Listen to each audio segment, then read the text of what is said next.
બાલાજી હોસ્પિટલમાં ઘટના બનેલ છે મારા મધરનું આપણે ગર્ભાશયની કોથળી કટાવવાનું ઓપરેશન 27 તારીખે કરેલ છે. 27 તારીખે તેમને એડમિટ કર્યા અને 28 તારીખે તેમનું ઓપરેશન હતું મંગળવારના રોજ. ત્યાં તેમને ઓપરેશન સવારે 8 વાગે લઈ ગયા હતા. બરોબર, ત્યાં કોઈ પણ જાતના કાંઈ લોહી વગરના કોઈ પણ રિપોર્ટ કર્યા વગર તેમનું ઓપરેશન કરેલ છે અને 11:30 વાગે મેડમે ઓપરેશન થિયેટરની બહાર આવી અને અમને એમ કીધેલ છે કે ભાઈ ઓપરેશન સક્સેસ થયેલ છે. એટલે અમે એને પૂછ્યું કે સર્જનની જરૂર નહોતી પડી, કેમ કે અમને પહેલા એમ કીધું હતું કે ભાઈ સર્જનની જરૂર પડશે તો અમે બોલાવશું.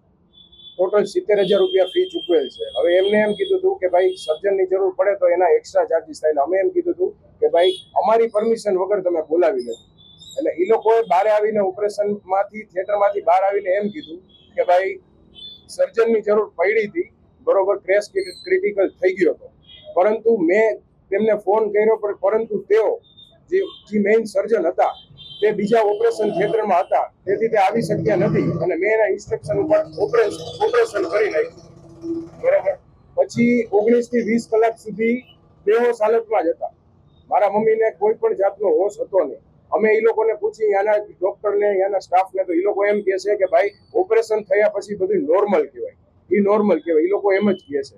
એ બેસુદાદ હાલતમાં જ હતા. પછી સવારના 8 વાગે તેમને શ્વાસ થોડોક ચડતો હતો, હૃદયમાં દુખતું હતું.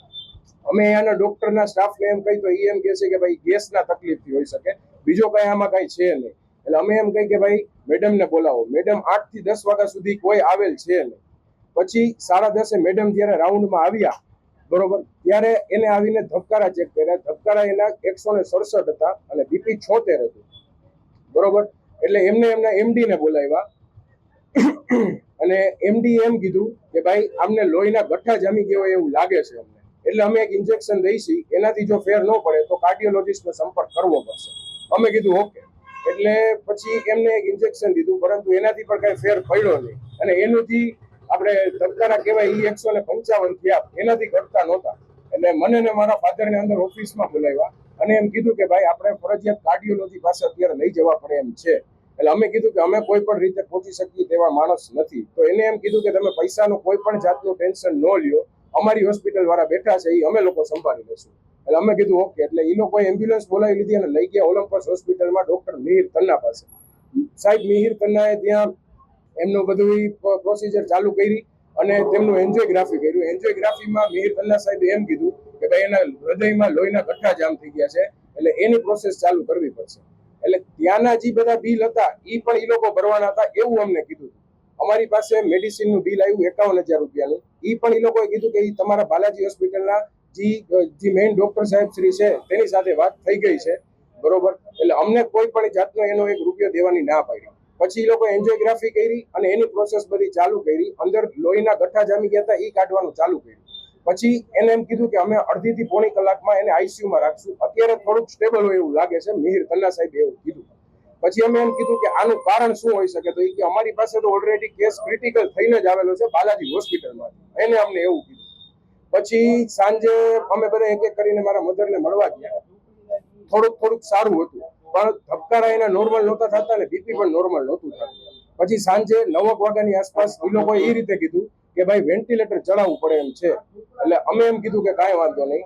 એ લોકોએ કોઈ પણ જાતની અમારી પરમિશન લીધા વગર વેન્ટિલેટર ચડાવી દીધું, સીપીઆર એને ચાલુ કરી દીધો અને શોર્ટ ટ્રીટમેન્ટ પણ ચાલુ કરી દીધી, બરોબર.